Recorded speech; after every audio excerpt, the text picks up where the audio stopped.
Defence equation council की तरफ से एक अपडेट आया है जिसमें बताया गया है कि 79,000 करोड़ रुपीस का एक डिफेंस डील किया गया है, जिसकी मंजूरी रक्षा विभाग के द्वारा दे दिया गया है। इसकी मंजूरी 2 दिन पहले ही राजनाथ सिंह के द्वारा, जो रक्षा मंत्रालय को देखते हैं, उनके द्वारा दिया गया है। इसमें ये माना जा रहा है कि भारत सरकार के द्वारा अब तक का ये सबसे बड़ा डिफेंस डील है। इससे पहले 2025 में किया गया था डील, जो 63,000 करोड़ रुपीस का था, और उससे पहले रसिया के साथ S-400 को लेकर के किया गया था, जो लगभग 40,000 करोड़ रुपीस का था। इस डील में आर्मी, एयरफोर्स और नेवी तीनों कमानों को ध्यान में रखकर किया गया है, और इनकी ज़रूरत के हिसाब से जो ज़रूरत के हथियार है उसको मुहैया कराने का प्रयास किया गया है। यह एक बहुत बड़ी डील माना जा रहा है, और भारत की सुरक्षा व्यवस्था को पुख्ता करने के लिए और मजबूत करने के लिए ये ऐसा कदम उठाया गया है। में आर्मी के आर्टिलरी रेजिमेंट के लिए जो सबसे अच्छा जो रिक्वायरमेंट को पूरा किया गया है, उसमें ल्यूटर म्यूनिशन सिस्टम को किया गया है। यह एक सटीक हमला करने वाला हथियार है, जो अपनी सटीकता के लिए जाना जाता है। इसके अलावा इसका काम कम ऊंचाई पर मानव रहित जो ड्रोन्स होते हैं उनको डिटेक्ट करने के लिए किया जाता है। इसके अलावा Pinaka multiple launch rocket system के लिए गाइडेड रॉकेट और गोला बारूद का भी डील किया गया है।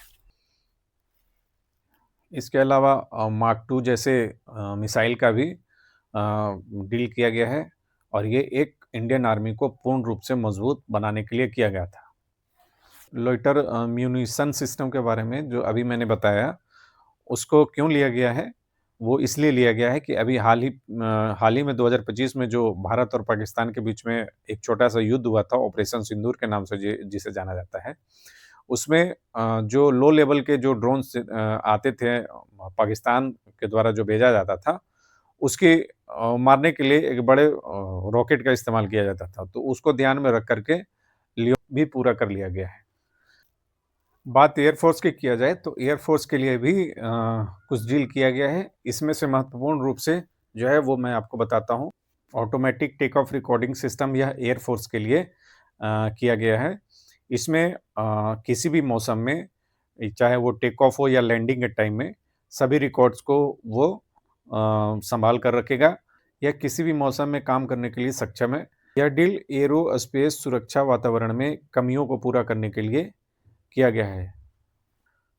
बुलार्ड पुल टैक्स भारतीय नौसैनिकों को सीमित पानी में जहाज़ों और पनडुब्बियों को बर्थिंग अनबर्थिंग के लिए किया गया है। साथियों, ये जो 79,000 करोड़ रुपीस का जो डिफेंस डील भारत सरकार के द्वारा किया गया है, वो बहुत इम्पोर्टेंट है, क्योंकि हाल ही में जो हमारे तीनों कमान के हेड हैं, सीडीएस, उनका एक बयान आया था कि भारत को एक फ्रंट पे नहीं, 3-3 फ्रंट पे युद्ध करने की आशंका है। तो इस चीज़ को ध्यान में रख कर के इतनी बड़ी डील किया गया है। अभी आप देख रहे होंगे कि भारत के जो पड़ोसी देश हैं, वहाँ पर अस्थिरता का माहौल है, और इसको कहीं न कहीं भारत को प्रभावित करने का एक इंटरनल प्रयास भी किया जा रहा है कई कंट्री के द्वारा। तो ये जो 79,000 करोड़ रुपीस का जो डिफेंस डील हुआ है, जो हमारे सैनिकों को जो ज़रूरत के हिसाब से जो हथियार मुहैया कराया जाएगा, वो इन चीज़ों को ध्यान में रख कर के किया गया है। अभी आप देख रहे होंगे कि पड़ोस में अभी अस्थिरता है, जैसे बांग्लादेश, म्यांमार, चाइना, पाकिस्तान, अफ़गानिस्तान, श्रीलंका, ये सब जगह पे अस्थिरता है। तो इसमें भारत सरकार सब चीज़ को ध्यान में रख कर के अपनी सेनाओं को मजबूती के साथ अच्छे इक्विपमेंट को मुहैया कराने का प्रयास किया जा रहा है। और अब इससे आगे की बातें, कुछ चीज़ें ऐसी हैं जो मैं बता नहीं सकता हूँ, क्योंकि मैंने चीज़ों को समझा है। जो जो वेपन्स का जो रिक्वायरमेंट है उसको जो पूरा किया गया है, उसमें से कुछ ऐसे वेपन्स भी हैं जिसको अभी सोशल मीडिया के माध्यम से बताना सही नहीं है। अ, अगर आपको इन्फॉर्मेशन कुछ अच्छा लगा हो, कुछ सही समझ में आया हो, तो आप वीडियो को लाइक करें, सब्सक्राइब करें और शेयर करना ना भूलें। जय हिंद।